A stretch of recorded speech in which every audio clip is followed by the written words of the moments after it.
जय श्री कृष्ण। राधे राधे।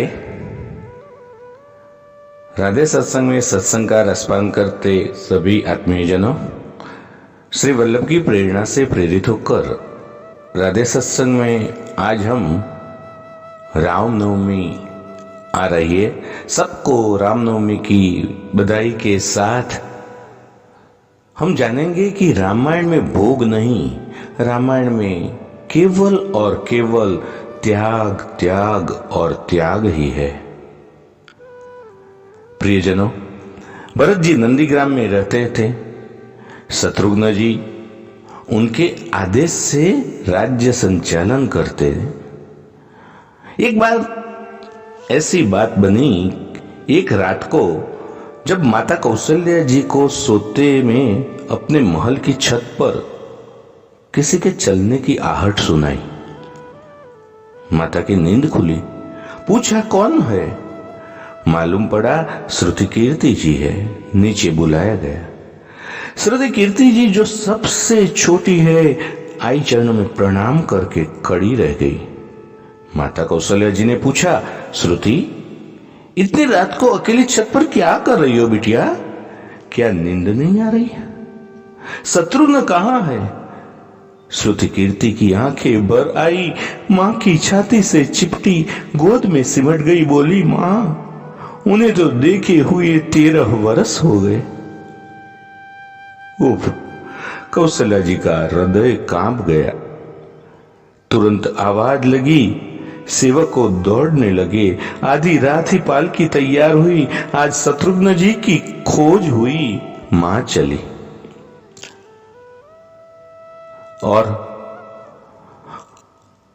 किसी को मालूम है कि शत्रुघ्न जी कहां मिले? अयोध्या जी के जिस दरवाजे के बाहर भरत जी नंदीग्राम में तपस्वी होकर रहते हैं, उसी दरवाजे के भीतर एक पत्थर की शिला है और उसी शिला पर वे अपनी बाह को तकिया बनाकर लेटे हुए मिले।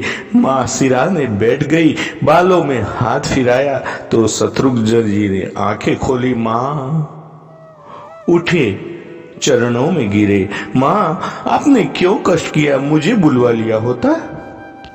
मां ने कहा, शत्रुघ्न यहां क्यों?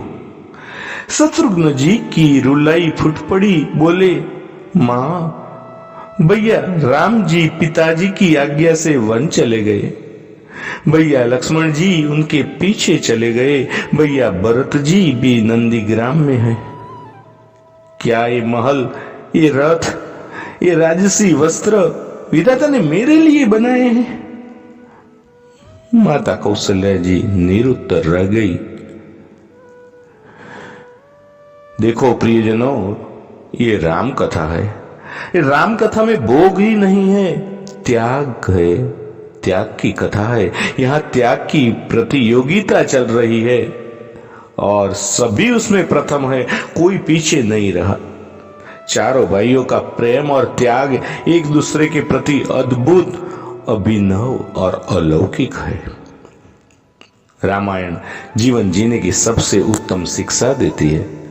भगवान श्री राम को 14 वर्ष का वनवास हुआ तो उनकी पत्नी मां सीता ने भी सहर्ष वनवास स्वीकार किया, परंतु बचपन से ही बड़े भाई की सेवा में रहने वाले लक्ष्मण जी कैसे राम जी से दूर हो जाते? माता सुमित्रा से तो उन्होंने आज्ञा ले ही ली थी वन जाने की, परंतु जब पत्नी उर्मिला के कक्ष की ओर बढ़ रहे थे तो सोच रहे थे कि मां ने तो आज्ञा दे दी, परंतु उर्मिला को कैसे समझाऊंगा, मैं क्या कहूंगा? यही सोच विचार करके लक्ष्मण जी जैसे ही अपने कक्ष में पहुंचते हैं तो उन्होंने देखा कि उर्मिला जी तो आरती का थाल लेके खड़ी थी और बोली, आप मेरी चिंता छोड़कर प्रभु की सेवा में वन को जाओ, मैं आपको नहीं रोकूंगी। मेरे कारण आपकी सेवा में कोई बाधा ना आए, इसलिए साथ में जाने की जिद भी मैं नहीं करूंगी। लक्ष्मण जी को कहने में भी संकोच हो रहा था, परंतु उनके कुछ कहने से पहले ही उर्मिला जी ने तो उन्हें संकोच से बाहर निकाल दिया। वास्तव में यही तो पत्नी का धर्म है। पति संकोच में पड़े उससे पहले ही पत्नी उसके मन की बात जानकर उसे संकोच से बाहर कर दे। लक्ष्मण जी चले गए, परंतु 14 साल तक उर्मिला ने एक तपस्विनी की भांति कठोर तप किया। वन में भैया भाभी की सेवा में लक्ष्मण जी कभी सोए नहीं, परंतु उर्मिला ने भी महल के द्वार कभी बंद नहीं किए। सारी रात जाग जाग कर उसने दीपक की लौ को बुझने नहीं दिया। मेघनाथ से युद्ध करते हुए जब लक्ष्मण को शक्ति लग जाती है और हनुमान जी उनके लिए संजीवनी का पहाड़ लेके लौट रहे थे, तो बीच में अयोध्या में भरत जी उन्हें राक्षस समझकर बाण मारते हैं और हनुमान जी गिर जाते हैं। तब हनुमान जी सारा वृत्तांत सुनाते हैं कि सीता जी को रावण ले गया है, लक्ष्मण जी मूर्छित है। और यह सुनते ही कौशल्या जी कहती है कि राम को कहना कि लक्ष्मण के बिना अयोध्या में पैर भी मत रखना, राम वन में ही रहे। माता सुमित्रा कहती है कि राम से कहना कि कोई बात नहीं, अभी शत्रुघ्न है, मैं उसे भेज दूंगी, मेरे दोनों पुत्र राम सेवा के लिए ही तो है ना। माताओं का प्रेम देखकर हनुमान जी की आंखों से अश्रुधारा बह रही है। परंतु जब उन्होंने उर्मिला जी को देखा तो सोचने लगे कि यह क्यों एकदम शांत और प्रसन्न खड़ी है, क्या इन्हें अपने पति के प्राणों की कोई चिंता नहीं? हनुमान जी पूछते हैं, देवी आपकी प्रसन्नता का कारण क्या? आपके पति के प्राण संकट में है, सूर्य उदित होते ही सूर्य कुल का दीपक बुझ जाएगा। तो उर्मिला जी का उत्तर सुनकर तीनों लोकों को कोई भी प्राणी उनकी वंदना किए बिना रह नहीं पाएगा।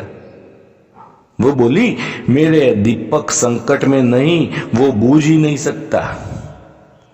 रही सूर्योदय की बात, तो आप चाहे तो कुछ दिन अयोध्या में विश्राम कर लीजिए, क्योंकि आपके वहां पहुंचे बिना सूर्य उदित हो ही नहीं सकता। आपने कहा कि प्रभु श्री राम मेरे पति को अपनी गोद में लेकर बैठे हैं। जो योगेश्वर राम की गोदी में लेटा है, वो काल उसे कुछ भी नहीं कर सकता। यह तो वो दोनों लीला कर रहे हैं। मेरे पति जब से बन गए हैं तब से सोए नहीं हैं। उन्होंने न सोने का प्रण लिया था, इसलिए वे थोड़ी देर विश्राम कर रहे हैं, और जब भगवान की गोद मिल गई है तो थोड़ा विश्राम ज्यादा हो गया, वे उठ जाएंगे। और शक्ति मेरे पति को लगी ही नहीं है, शक्ति तो राम जी को लगी है। मेरे पति हर सांस में राम है, राम का नाम लेते हैं। उनके हर धड़कन में राम है, उनकी रोम रोम में राम है, उनकी खून की बूंद बूंद में राम है। और जब उनके शरीर और आत्मा में सिर्फ राम ही राम है, तो शक्ति राम जी को ही लगी है, दर्द राम जी को ही हो रहा है। इसलिए हनुमान जी आप निश्चित हो जाए, सूर्य उदित नहीं होगा। राम राज्य की नींव जनक की बेटियां ही थी, कभी सीता तो कभी उर्मिला। भगवान राम ने तो केवल राम राज्य का कलश स्थापित किया, परंतु वास्तव में राम राज्य इन सब के प्रेम, त्याग, समर्पण और बलिदान से ही आया। जय जय सिया राम। प्रियजनों, इसके साथ ही आज के सत्संग को श्री वल्लभ के चरणों में समर्पित करके अत्रे विराम दें। फिर मिलेंगे राधे सत्संग में नए सत्संग के साथ। जय श्री कृष्ण। राधे राधे।